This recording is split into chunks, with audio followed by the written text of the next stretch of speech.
নারীকে ধর্ষণ করেছে, যদি প্রমাণিত হয় সে যদি ফাহাদের ছেলে হয় আর ফাহাদের মেয়ে হয়, কোরআনের শাস্তি হলো পাথর মেরে উড়াইয়া দাও। গভীর রাত্রে পুরুষ সঙ্গী ছাড়া সুন্দরী রমণী একাকিনী নিজের ঘর ছেড়ে আল্লাহর ঘরে তওয়াব করতে আসে। তওয়াব সেরে তাহাজ্জুদের নামাজ পড়ে আল্লাহর কাছে মোনাজাত করে একা একা হাজার হাজার লাখো পুরুষের ভিতর থেকে আপন ঘরে ফিরে যায়। কারো বাবার হিম্মত নাই একবার তাকায়ছে তো রূপ উপভোগ করার জন্য আবার তাকায়, অথবা তার আঁচল ধরে টান মারে।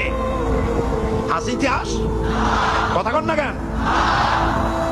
সুন্দরী একটা মাইয়া মক্কা থেকে মদিনা থেকে পাওয়া যায় না, 15 দিন হয়ে গেছে। হয়েছে কখনো? এবার জবাব দেন, কেন হয় না? কেন হয় না? আমার দেশের মেয়েরা রাস্তা দিয়ে হাঁটতে পারে না, মেয়েদের হাই স্কুল, মেয়েদের কলেজ